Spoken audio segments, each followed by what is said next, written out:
Welcome to Guzzlr. Hello and welcome to the Guzzlr Podcast. This is our Disney series where we watch all of the Disney films right from start to finish, all the way from the 30s through to present day. We also do plan on moving on to the sequels, the live action remakes, all that sort of stuff. And the idea is, me and young Declan over there, we don't know Disney, do we, Declan? No. We've seen a bit here and there. I think I've seen some of these when I was really young, but I don't remember them at all. And then Louis is a bit of a Disney expert, aren't you, Lou? Yes, I am. So that's the series, that's the premise. And this week, we are watching Pinocchio. Guzzlr Extra.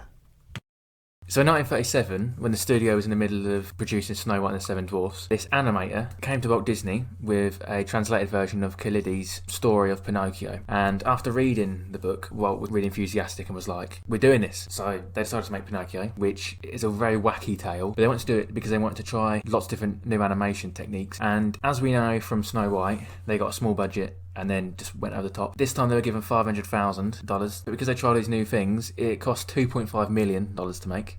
It's the most expensive film ever. So it came out on the 23rd of February 1940, and it was the first animated feature to have a proper famous cast. Every single person was famous in this, and the reason why it's got quite a lot of dark undertones is because Walt Disney said that animation isn't for kids. Animation is for everyone. It's just a different type of filmmaking. So this was the first film to have effects of rain, lightning, snow, smoke, shadows, water. There's obviously a lot of water in this film. And it's like fairy dust, and you can see through characters. So, do you know where and when this film was set? It's set in Italy, right? They'll talk Italian all the time.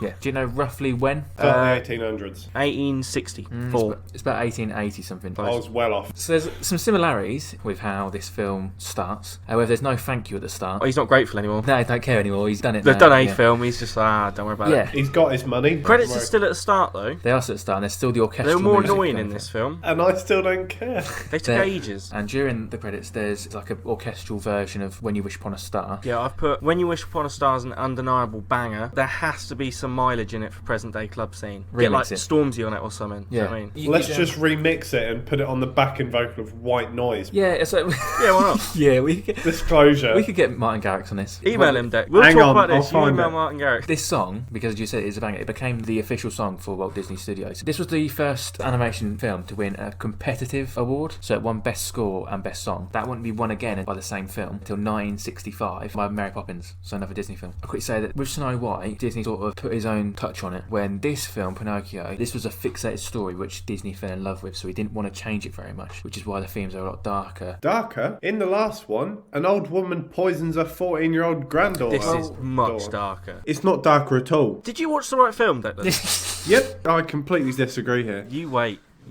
There is nothing dark about this film. Pinocchio gets everything he deserved. I'm not even talking about what happens to Pinocchio. No. You know, at the start of Snow White, we spoke about the book, so some of the stories in a book. I think they watched our video because they took our criticisms, they added a narrator, the book closes on him, and he like tries to open it. They've made the same gimmick, but they've made it interesting. And also, I feel like that's because of what I said. There's a lot of writing in Snow White in the book, but in this one, it's a screen, isn't it? And when it goes into the screen, we sort of become Jiminy Cricket, like we jump. Yeah, I liked that. That was quite nice. Although I have said that did. Jiminy Cricket is absolutely not evolutionarily involved for jumping at all. Evolved, not involved. He's got literally the stumpiest legs I've ever seen in my entire life. Yeah, he has, yeah. In anything, he should waddle. When we get to the window as well, which he jumps on, it's a really good example of the multiplane camera because we're on the outside of the window and it goes in. And even little things like there's little bits of coal glowing red around the outside and there's like ash. You can really tell like the difference in animation. Now, you've mentioned the hot coals. Yeah. This sets up my overarching theory. Here we go. When Jiminy Cricket gets in the house, he says he's going to make himself at home. He does a little dance, and then he warms up his bottom. Bottom count 1. Okay. So Jiminy Cricket as well, they based him off of a bloke. They got a bloke in to act like Jiminy Cricket, and they drew over him. Did they rotoscope? Yes. Rotoscope is the word. And also Jiminy Cricket was credited as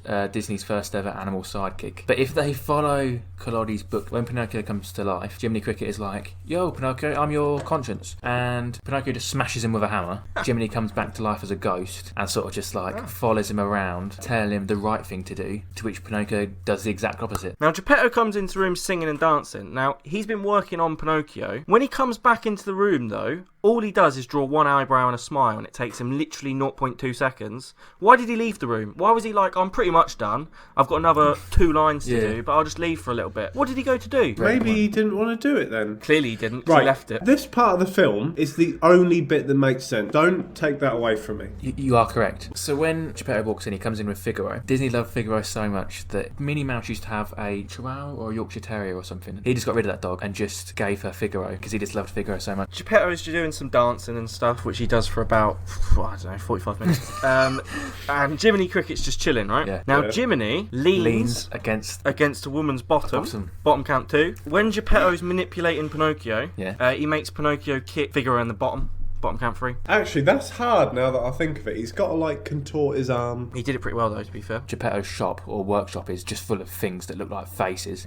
He's just a very lonely man who's just put faces on every object that he owns, including just bits of wood and chairs and furniture around his house, which is incredibly sad and distressing for this old, poor man. And also, Geppetto's a very bossy man. He gets into bed and he's like, Figaro, get up, mate. Open the window for me. I'm thinking, though, maybe that's why his wife left. If he was like, look, love, get out. Because I reckon if there was a sequel, Figaro would have left him and all. Pinocchio tried. Before this, I've said that Geppetto has the loosest socks I've ever seen. There's a bit where, like, Figaro's rubbing his socks, and his sock slips, and then it just falls off his legs. It does, yeah. How's that happened? Yeah. What was the... That boy's lathered in butter. Yeah. I don't get it. I don't understand. But yeah, in the clocks, one of the clocks is a mum spanking her son's bare bottom. Yeah, and the clocks are very funny, aren't they? One's chopping the head off of someone, a woman spanking a crying boy. And actually, the What was that, animation bottom count department... 4? Yeah. 4. The animation department wasn't sure these clocks. They weren't sure what they were going to do, so they made all the clocks in real life and then animated them from that. They wanted to see if it was possible for some of them. So when they're dancing, I've written the film is just straight vibing. Geppetto gives the cat's bottom a very good stroking. Like, very good. That's bottom count 5. So Geppetto wishes, he sees a star, doesn't he? He wishes for the puppet to be a real boy. When everyone's trying to go to sleep. Not for a wife. No. Or world peace. No. He wishes for a puppet on his table to come to life. The star comes down. Yeah. And turns into a fairy. Is there an actual name for the fairy? She's just referred to as the blue blue fairy. Yeah, we can sort of see through her and we can see all the fairy dust. That's a step up again in animation. The blue fairy, her animation is quite like Snow White's animation. Yeah, horrifying. The fairy looks like she was animated for a different film, Yes. and they just chucked her in. Yeah. So the fairy godmother makes Jiminy the conscience, yeah? Yep. Yeah. In the last film, I said that the mirror is absolutely not qualified to judge because he's clapped. Jiminy Cricket's even less qualified to be a small child's conscience. 1, he's a homeless man, and 2, he's a cricket. I think the reason he is more qualified than the mirror is that he at least looks the part. Top hat, No. He apologised when he touched the So bosom. when you imagine the personification of a conscience, you imagine a small, stumpy cricket in a top hat and a suit. She gave him the top hat, which meant that he was homeless He was a first. homeless man. Yeah. He immediately proves my point because he starts flirting with the fairy and then he turns to Pinocchio and he says, and I quote, "Sorry, I almost forgot about you." Yeah, he does. Yeah. He says, "If you need me, whistle." And then they do the song, "Give a Little Whistle," in which, and Pinocchio can't. He's like, When they do that whole whistling song thing and that, though, Geppetto don't wake up. Jiminy is sliding down the violin, making the violin go with his bum, isn't he? I did The like string that. snaps and slaps his ass. There you But before that, he slides down the strings initially and there's no sound, and then he slides up the strings and there is a sound. On violins, it only works one way. I don't know. There's no way that's true. When Geppetto wakes up, we go back to the slapping bum clock, but it's going more ferociously now. I'm counting that as 7. But yeah, he knocks everything over, and then he says, "Who's there?" And Pinocchio's like, "It's me." And he goes, "Oh, it's me." And I like that. Geppetto's like, "Oh, it's me," and just tries to go back to sleep. And eventually jumps up and pulls a gun from underneath his pillow. I really like. And he lights a liked candle that. by literally striking the match on the top of his leg. Like, how hard is his leg? I know he's a hard-working man, but what the hell is his top of his leg made of? And then Geppetto shoots and just blows some of his workshop to pieces. He's a violent man. He should probably be sectioned. So Geppetto says, when he snuggles down to go sleep, I can't imagine Pinocchio needs much sleep either, because he's been alive approximately 4 minutes. And Geppetto hasn't got a says, brain. "School tomorrow." Well, don't see the rush. Probably try and make some memories first. I'm not even sure Geppetto knew there was a school that way, because he was walking for ages. I think he just pointed him a direction. He's like, there's got to be a school down there somewhere. Before he sends off to school, we see the camera sort of pan through the town. And there's like birds flying and stuff like that. Yeah. So they tried to use the multi-plane camera for that, but it didn't work because it was too complex. People walking, there was birds flying. So it was horizontal, a camera, and they lined it all up like the multi-plane camera, and then they would just drag things along the middle to make it look like things were flying around. And it was shot like horizontally, like a laptop screen. And it took them months, they said, and it was so expensive to do. Yeah. When they pan over the square, one boy is just straight out waterboarding another child. Did you catch that? No. He rams his head under the water and shakes it about. He then brings him up for air and he brings him back down. No, I didn't notice that. This is when I go to edit it and he's just washing his face. It's just one guy washing his face or something, and I'm just like, yeah, go on, have him. We need a Disney short where we investigate that story. So yeah, Pinocchio is sent off into the abyss to find a school, and he comes across two characters. These are the first two villains in the film, Gideon and Honest John. Gideon doesn't talk. Mental. And they're a fox and a cat. So when I first went to Disneyland, 2004, the first Disney character I met was Honest John, and he was flirting with my mum, and it really scared me, and I was really scared that he was going to take my mum away. And you haven't seen your mum No, since? I haven't seen her since. Honest John's real name is John Worthington Foulfellow. His real name's not Honest John. No. So these two characters they're animals, and there's no other animal characters in the rest of the film. And this is because they're taken directly from the book, and they get their comeuppance basically in the book. The fox is a sly fox who pretends to be lame and stupid, and at the end of the book he becomes stupid. And Gideon pretends to be blind, and he becomes blind. Bottom time! The Catwoman looks in Pinocchio's bum pocket. And then the Wolfman slaps Pinocchio's bottom twice. After that, Pinocchio gets squashed between two bottoms. Jiminy quite literally says, Pinocchio, whatever you do, don't go to the theatre, go to school. And then you just hear Pinocchio go, bye, Jiminy! And that was amazing. I love that. The fairy at the beginning specifically says, don't follow the wrong path. And then she says, to follow the right path, you have to listen to your conscience. Who she deemed Jiminy Cricket. Literally, the first thing he does is not listen to Jiminy Cricket. bye, Jiminy! Right? But he was born yesterday. You can't get that annoyed at him. No, he was born yesterday. I'm not giving him that excuse. If someone come to me... That's like my girlfriend giving birth to my child, me handing the baby a knife and going, don't stab yourself, and then being No, it's annoyed not if though, it is ends up it? stabbing itself. No, I don't agree with you. If something came down and went to me, your whole existence determines on the fact that you listen to that little cricket. That cricket is going to be taped to my ear so I can hear everything it tells me to do. Because I want to live. I think that if I was Geppetto, I would have said, right, here's a bit of advice for you before you go to school. Don't talk to strangers, don't do child labour, and don't take drugs. He does all three of them. So if Ace of Black and we then meet Stromboli, the master showman, and he's already working there. He's taught him a song, he's taught him a dance. At this point, Geppetto's going, school finishes at 3. It's evening. In the dance scene, the women also pick up their skirts and show their bums, which is 11. And then at this point, Pinocchio also keeps kicking himself in the bum repeatedly. So we're on 12. Geppetto's now, he's cooked up a mental meal at home. Yeah, I've put fish got cake In its bowl. As in not like booty, like actual cake. Like, Geppetto's a skinny lad. He ain't ate like this in ages. He's got a massive meal. It's for his wooden son who has no digestive tract. Yes, exactly. Makes much more sense. If I was Geppetto, I would just go back to sleep. There's no light pollution. Look at the sky. Look for another shooting star. There'll be plenty. And just wish for another one. Now he knows wishes come true.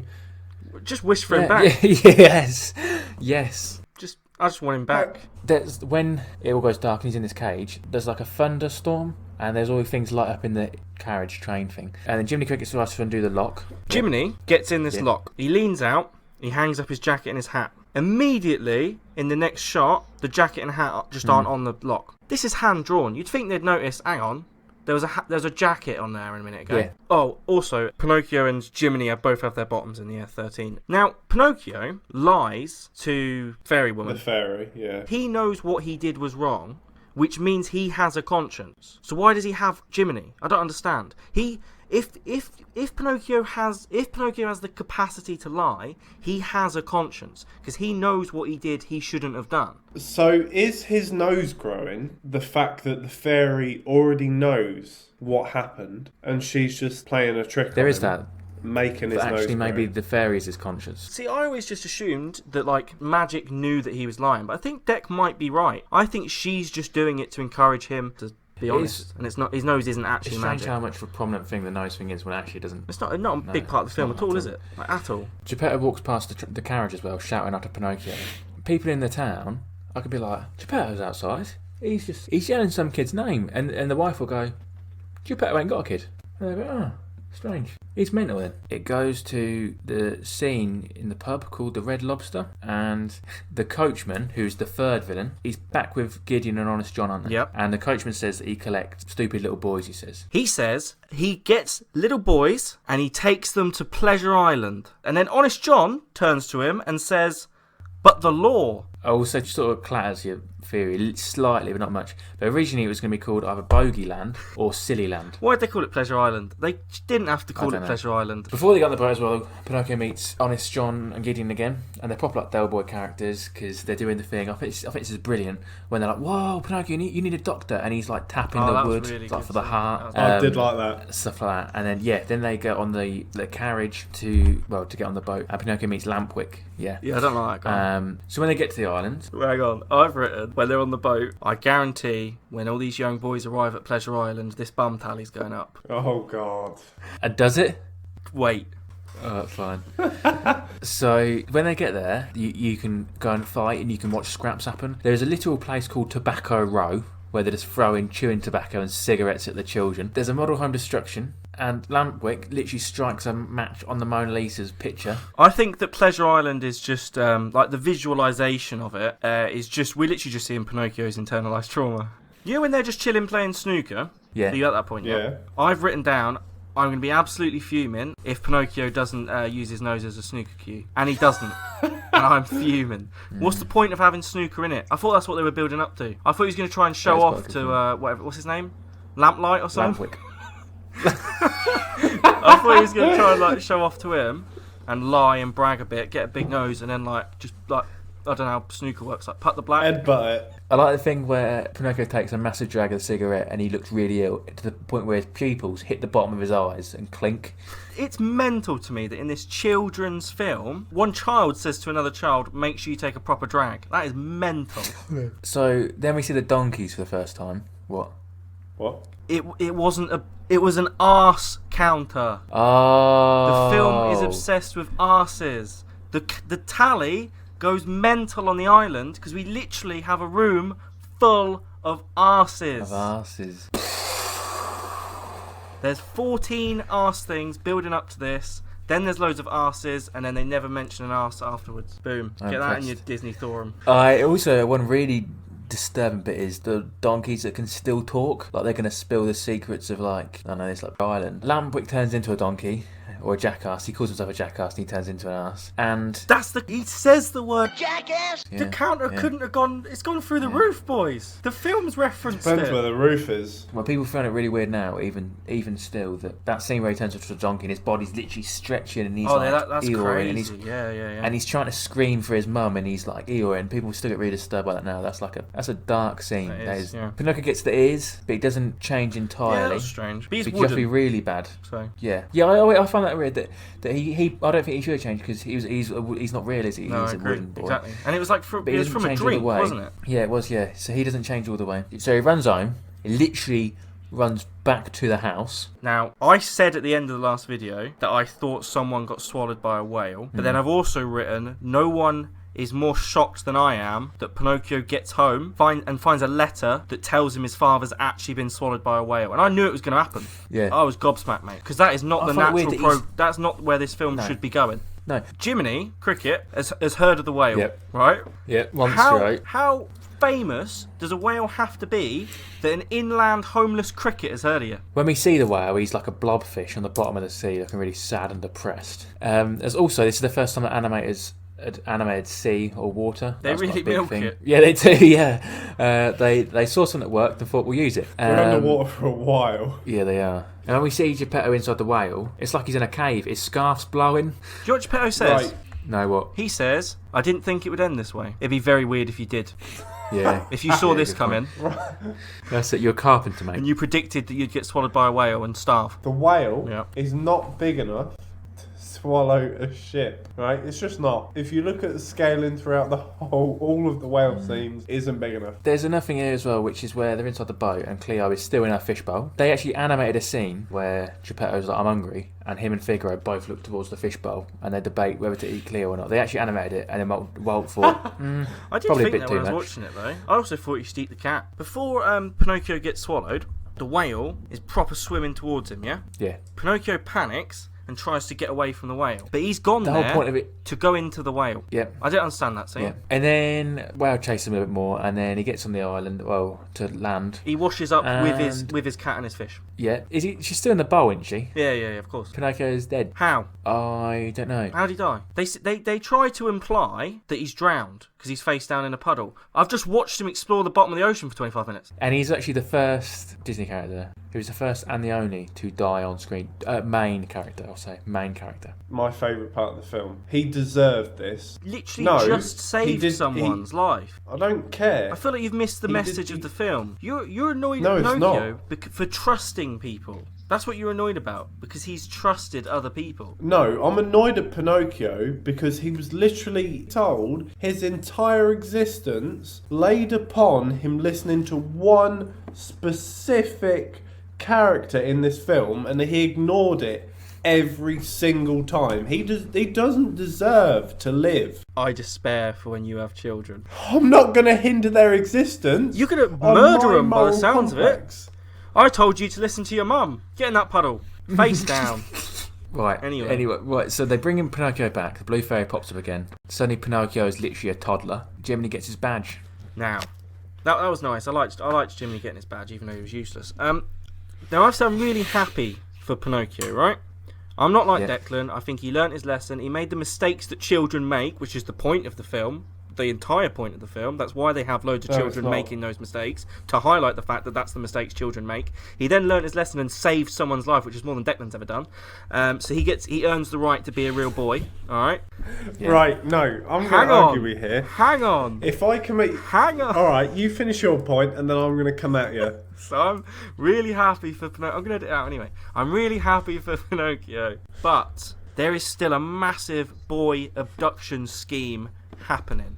There is still an entire gaggle of adults prowling the street and kidnapping young boys to turn into donkeys, which is a much bigger issue than this one puppet finding his dad. So the villains, they all succeed in what they want to do in this film. They all get away with it, and none of them die, which is one of, if not the only one, where all the villains survive. Pinocchio was the first Disney film to lose money as well. I know it's only really the second one, but it lost money. It's done pretty well since. He did well. Yeah, but at the time, it didn't do well. It made a lasting impact on the Disney company in general. Like, as I said earlier, you can go to Disneyland and there's loads of the characters from Pinocchio, like dressed up in things. There's different rides to do with Pinocchio. There's one similar to the Snow White ride, like a dark ride, which goes around Pinocchio's thing. And there's a quick service restaurant as well called Pinocchio's Village House, and they sell Italian food. And then since then, it's got obviously won loads of awards. The AFI, the American Film Institute, put it in their top 10 list. They said it's the second best animated film behind Snow White, and the song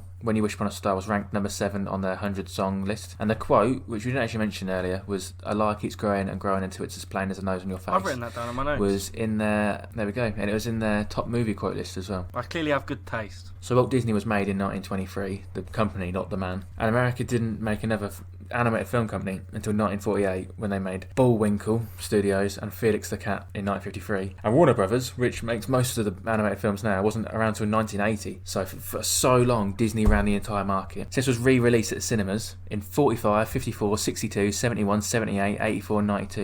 Because they weren't obviously people to see the film. They tried to make a sequel to this film. Jim Henson, who'd done The Muppets, he wanted to make a sequel in a live action one, but it never went ahead. Recently, Robert Zemeckis has said he's going to make a live action remake with Tom Hanks as Geppetto, Luke Evans as the coachman, which is quite strange because Luke Evans is this like sort of attractive hunk and the coachman isn't at all. But also Guillermo del Toro is making one, and it's animated and it's a star-studded cast. It looks creepy as hell. Yeah, it's Del Toro. As soon as you said that name, I was like, this is going to be creepy. Yes, so Pinocchio is, it didn't do very well when it first came out, but it's made a lasting effect on the Walt Disney Company as a whole. And as I said earlier, they had these things for the 9 old men. Basically, these men were working at Disney during Pinocchio, but some of them were working there long before that. And basically one day in the 1950s, Disney got these 9 people in this room and was like, we're not doing very well, we need some ideas, and they smashed out all these ideas for loads of films, and Disney said, you're the 9 old men. And in 89 they became Disney legends. They basically helped make Disney what it is today, and they were like the first Disney legends. There was Ollie Johnston, Les Clark, Milt Kahl, Mark Davis, Wolfgang Reifman, Eric Larson, John Lounsbury and Frank Thomas.